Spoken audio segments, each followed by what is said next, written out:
¿Estás listo para la historia que el cuervo te va a contar?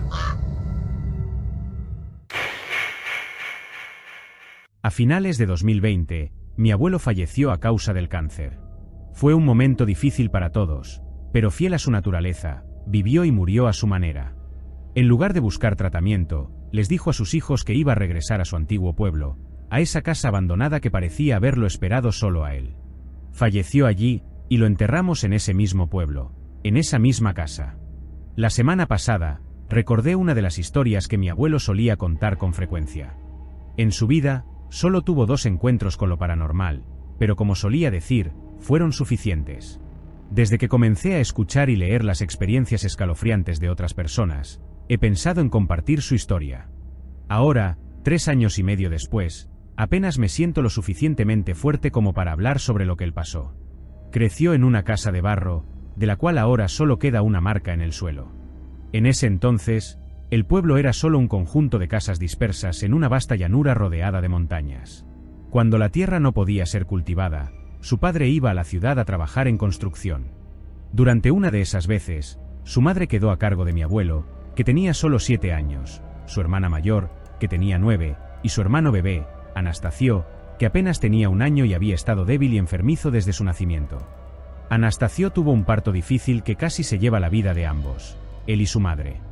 Mi abuelo contó que durante una de esas temporadas, cuando su padre estaba ausente, sabiendo que estaría fuera durante semanas, abrazó a Anastasio con fuerza y le dijo que lo amaba mucho y que se mantuviera fuerte. Su padre conocía la fragilidad del niño y que cada partida podría ser la última. Una tarde, mientras jugaba con su perro cerca de su casa, mi abuelo notó que su hermana de repente entró corriendo en la casa como en pánico. Parecía que quería decirle que entrara también, pero no encontraba las palabras. Percibiendo la urgencia, mi abuelo, incluso siendo un niño, entendió las señales graves. Entró lentamente, con el corazón apesadumbrado, sintiendo un dolor profundo y perturbador en el estómago. Los ojos llenos de lágrimas de su hermana le dijeron todo. Anastasio había fallecido a las 3:30 de la tarde. No había nada más que hacer. Su madre lo había alimentado, lo había abrazado, y ambos se habían quedado dormidos en su silla favorita donde el sol entraba por la ventana. De repente, el niño soltó un largo suspiro y se fue. Su madre intentó revivirlo, pero era demasiado tarde. No había ningún hospital en ese pueblo ni en el siguiente. Ella tuvo que dirigirse al centro de la ciudad para informar al padre del niño y a las autoridades. Para cuando los niños vinieron a ver a su hermano, la madre ya lo había cambiado. Lo vistió con la ropa que habían comprado para su bautismo. Les dijo a los niños que caminaría hasta el próximo pueblo, donde un autobús la llevaría a donde estaba trabajando su padre. Mi abuelo pensó en cuanto necesitaban al burro. Los quería mucho y solía llevarlos a cuestas, pero tuvieron que venderlo cuando nació Anio. La madre les instruyó que cuidaran bien a su hermano enfermo y que no le dijeran a nadie. No quería que la gente viniera solo por pura curiosidad morbosa. Les pidió que lo cuidaran bien hasta que ella pudiera regresar con su padre. Con el corazón pesado, ellos se pusieron una mano en el pecho, y mi abuelo y su hermana se sentaron en la entrada de su casa, viendo a su madre atravesar la tierra seca. Esa primera hora de espera transcurrió lentamente. No sabían qué hacer y simplemente deambulaban por la casa. Parecía que la pequeña manta en la cama los llamaba, pero ya no querían ver al niño fallecido. Mi abuelo dijo que cada vez que se volvía, su estómago dolía más y más, y verlo les recordaba que ya no lo oirían llorar por la casa, tirándole del rabo al perro. Mi abuelo se perdió en sus recuerdos, y así logró aliviar un poco su tristeza. Su hermana comenzó a limpiar toda la casa bajo el pretexto de que su padre volvería pronto. Quería que encontrara la casa limpia.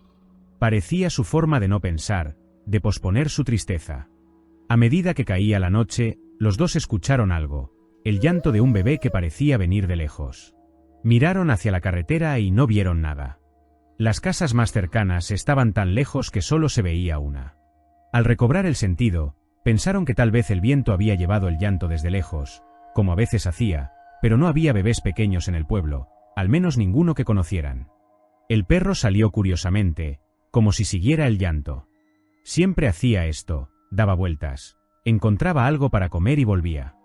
Ninguno quería admitir que el llanto sonaba como el de Anastasio. Lo escucharon varias veces más y comenzaron a hablar para dejar de oírlo, para llenarse los oídos con otra cosa.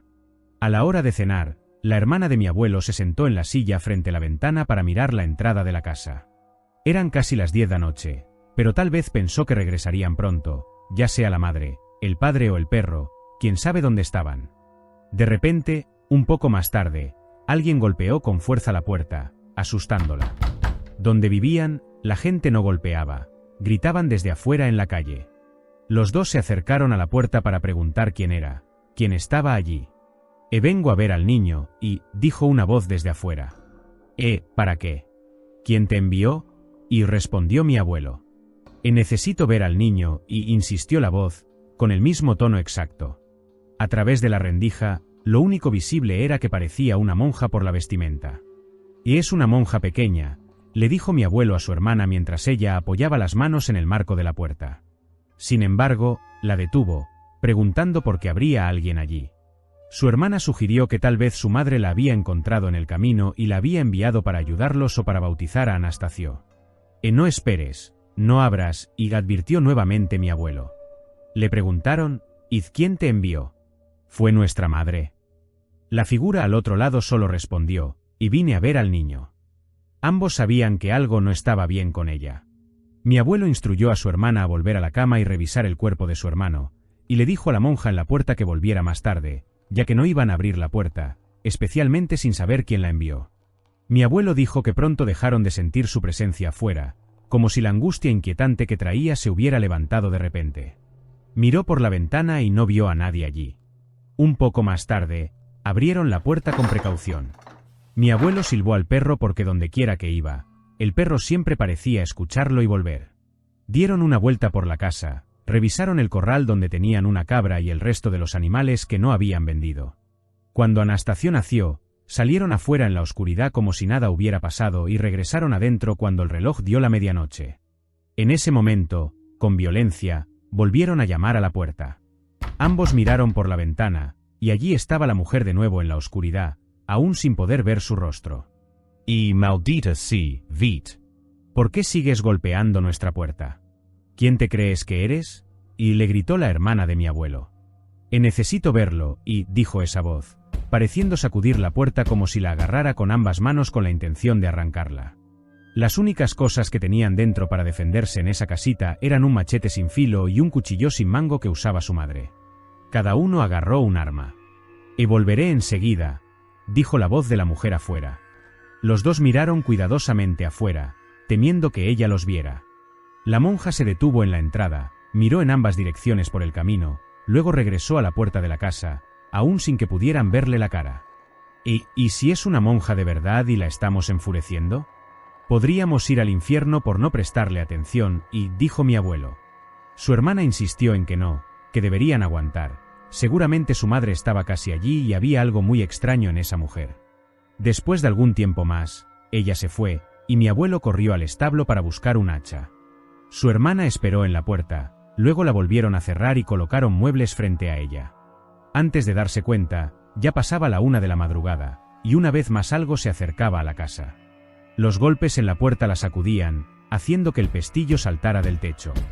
Y he venido por el niño. No tenían más opción que empezar a rezar. Los dos recitaban todas las oraciones que sabían mientras miraban cómo la puerta se estremecía y temblaba. Parecía que la mujer afuera la arrancaría de sus bisagras en cualquier momento. Cubrieron el cuerpo de Anastasio con el suyo propio, decididos a protegerlo pase lo que pase. Nadie iba a tocarlo.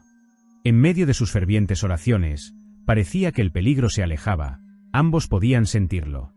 Su hermana se acercó a la ventana, y él recuerda su grito, un grito tan espantoso que sentía como si su alma abandonara su cuerpo. Apartó las manos de sus ojos, ella estaba lejos de la ventana, pero él podía ver lo que la había aterrorizado tanto. Una monja, aparentemente normal, flotaba a 1 metro del suelo, con la cabeza inclinada hacia un lado. Cerró los ojos, llorando y rezando con todas sus fuerzas. Dice que rezó allí durante al menos 1 hora mientras esa entidad permanecía, hasta que todo finalmente quedó en silencio y se atrevió a abrir los ojos. Su hermana yacía en el suelo, pálida como el papel. Corrió hacia ella, aún sosteniendo el cuerpo de su hermano, llorando, temiendo que ella también estuviera muerta. Colocó el cuerpo de su hermano en la cama y corrió a la casa del vecino más cercano. Los vecinos se despertaron alarmados y lo llevaron rápidamente adentro. Mi abuelo les dijo que algo estaba en su casa, que Anastasio había muerto esa tarde, y él y su hermana estaban solos, algo estaba tratando de matarlos, de ahí venían los gritos. El vecino y su hijo mayor, un chico de unos 14 años, se prepararon para ir, tomaron una escopeta, y aunque mi abuelo quería unirse a ellos, no se lo permitieron. La esposa del vecino se encargó de él, lo acostó y le dio un té que lo hizo dormirse rápidamente. Se despertó con el hijo del vecino hablando con su madre en la puerta. Ella le dijo que sus padres lo esperaban en su casa. Todavía estaba oscuro, pero comenzaba a amanecer.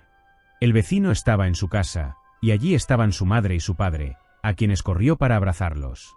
Mi abuelo miró alrededor de la casa en silencio, buscando el cuerpo de Anastasio, que estaba justo donde lo había dejado. Su hermana estaba sentada en el suelo con la cara enterrada en sus rodillas, su perro a su lado. Miró al vecino, que temblaba, mencionando que también había visto esa cosa rondando por la casa, y había recitado el Padre Nuestro hasta que la presencia demoníaca desapareció. Ese mismo día, con caras solemnes, todos llevaron a Anastasio a la iglesia en el pueblo cercano para bautizarlo antes de enterrarlo. Mi abuelo recuerda claramente a su padre y al vecino colocando piedras pesadas en la caja de madera en la que lo enterraron para asegurarse de que nadie pudiera quitarlas. Después de eso, visitaron la tumba cada semana para asegurarse de que estuviera intacta. Su hermana nunca le contó lo que vio o lo que esa cosa le hizo esa noche. No sabe si le hicieron jurar secreto o si ella intentaba protegerlo. Ella murió 7 años después de ese incidente, y mi abuelo siempre se ponía visiblemente angustiado cuando llegaba a esta parte de la historia. Compartirla le dolía, pero siempre la compartía con todos.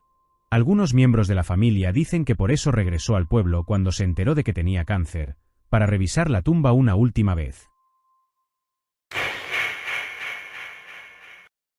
La historia que te voy a contar se desarrolla en una iglesia de un pueblo pequeño donde viví la mayor parte de mi vida.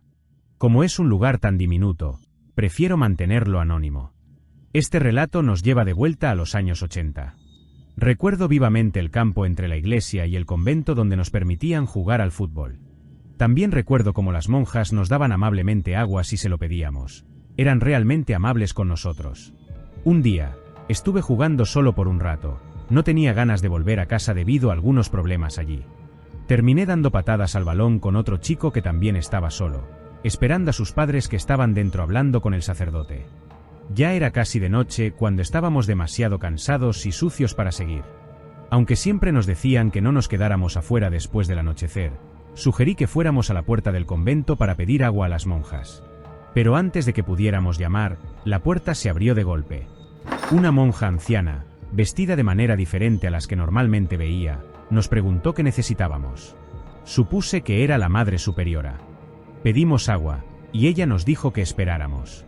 Volvió después de un momento con 2 jarras de barro llenas de agua muy fría, tan refrescante que incluso pensé que podría ser agua bendita. Le agradecimos, y cerró la puerta.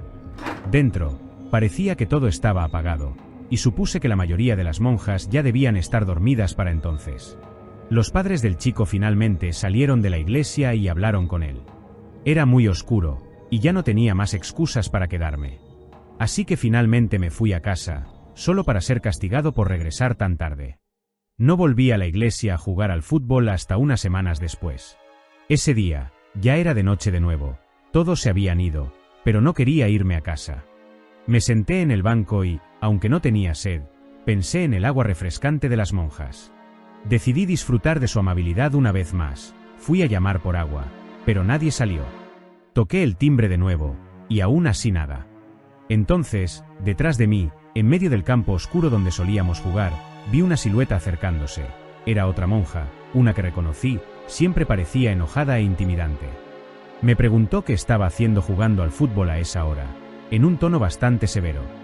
Le dije que solo quería un poco de agua. Ella respondió que no podían dar agua a esa hora, que todos estaban dormidos, y que ella solo estaba afuera para resolver algunos asuntos pendientes. Mencioné que alguien había abierto la puerta al mismo tiempo unos días antes y me había dado agua. La monja estaba a punto de cerrarme la puerta en la cara cuando dije eso. Pero luego se detuvo y abrió la puerta nuevamente para preguntarme si estaba diciendo la verdad, y yo dije que sí. Me preguntó quién había abierto la puerta, y solo pude describirla como una anciana vestida de manera inusual.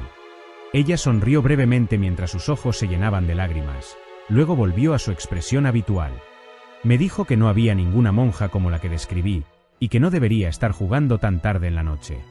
No quería volver a verme allí a esa hora. Sabía que en esa primera noche había encontrado algo muy extraño.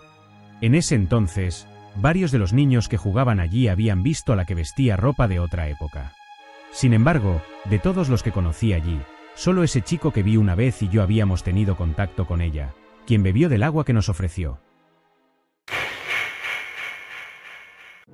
Han pasado 8 años desde que me gradué de la universidad. Estudié en una pequeña escuela técnica en el corazón de Manhattan. Mudarme a Nueva York fue increíble, y no lo cambiaría por nada. En aquel entonces, no teníamos muchas fraternidades, así que me aseguré de unirme a una solo para tener fiestas a las que asistir y demás. Era un chico bastante normal, así que no fue demasiado difícil recibir una oferta. La mayoría de los eventos para unirse a la fraternidad eran bastante inofensivos, pero pronto descubriría lo que tenían planeado esta vez. Espero que no me metan en problemas por compartir esta historia, pero sucedió hace tanto tiempo que creo que es seguro hablar de ello. De todos modos, lo grande que hicimos para nuestra iniciación fue montar en el metro. No puedo recordar exactamente dónde estaba, pero había esta vieja estación de metro abandonada que los adolescentes solían explorar. Nuestra fraternidad nos hizo entrar por una de las plataformas activas, caminar hasta la abandonada, tomar algunas fotos y luego dirigirnos a la siguiente plataforma activa. Teníamos horarios de metro para asegurarnos de que no hubiera posibilidad de que pasara un tren mientras estábamos allí. Teníamos mucho tiempo para llegar a la plataforma abandonada, esperar a que pasara un tren y luego llegar a la siguiente estación.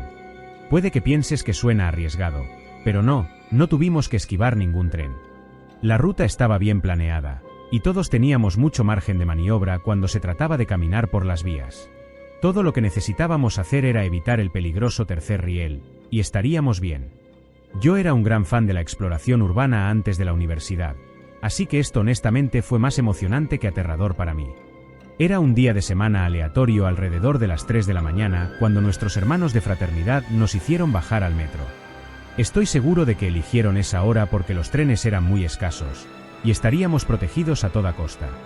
Éramos alrededor de 10, te digo, era una escuela bastante pequeña. No necesitas saber el nombre de todos, pero debo mencionar que mi amigo más cercano era un chico brasileño llamado Lucas. Era la persona más divertida que había conocido. Mis amigos y yo siempre decíamos que debería intentar hacer comedia en vivo. También fumaba un montón de hierba, lo cual es relevante para esta historia. Nuestro grupo entró al metro de forma segura, con Lucas y yo quedándonos atrás porque todos los demás tenían demasiado miedo para hacerlo. Estaba muy oscuro dentro, y nuestros hermanos de fraternidad nos habían dado solo 2 linternas para compartir y una sola cámara de película barata. Inicialmente, me confiaron una de las linternas ya que estaba al final, pero rápidamente se la entregué a uno de los chicos que se quejaba de no poder ver. Apenas 30 segundos después de comenzar a caminar, Lucas tuvo su primera idea brillante. Agarró un porro de su chaqueta y sonrió, haciéndome señas para que me detuviera. No tengo suficiente para compartir y, susurró, señalando a los otros chicos que no se habían dado cuenta de lo que estábamos haciendo. Los dos fumamos mientras veíamos a los demás alejarse, con sus risas desvaneciéndose. Terminamos y nos alejamos bastante del grupo. Aceleramos el paso para alcanzarlos, pero Lucas vio algo más adelante. No teníamos luz, así que todo lo que podíamos ver era una figura sombría en el túnel poco iluminado. Entrecerré los ojos con más fuerza. Definitivamente había alguien parado allí, inmóvil, mirándonos. Era genuinamente inquietante. Y David, y llamó Lucas, pero la figura en la vía no respondió. Justo entonces, la voz de David resonó hacia nosotros por la línea. Nos quedamos helados. Este extraño frente a nosotros parecía ser activado por la voz de David, y comenzó a correr hacia nosotros. Giramos y retrocedimos nuestros pasos. Tan drogado como estaba, sentía que estaba saliendo de un ataque de pánico. Sabía que aún teníamos tiempo antes de que llegara el próximo tren, pero correr en la dirección incorrecta parecía una tontería. Lucas debió de haber pensado lo mismo porque me apartó frenéticamente, señalando cruzar a otra vía. Ahora que lo pienso, probablemente podríamos haber vuelto corriendo a la estación original, pero estaba tan drogado que simplemente seguía a Lucas a ciegas. Cruzamos el separador y corrimos de vuelta hacia la estación abandonada.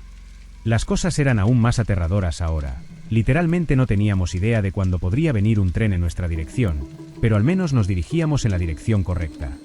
Esperaba que el movimiento de Lucas despistara a quien nos perseguía, pero al parecer no lo hizo.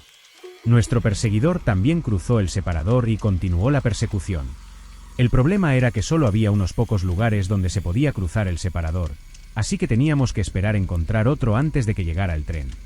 Mi corazón latía con fuerza, pero Lucas y yo logramos distanciarnos un poco del tipo que nos perseguía. Seguimos corriendo, buscando aún un lugar para cruzar.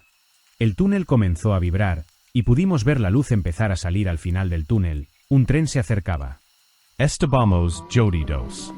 Pensé en volverme para enfrentar a nuestro perseguidor, pero entonces Lucas gritó, «por aquí», y corriendo hacia el separador.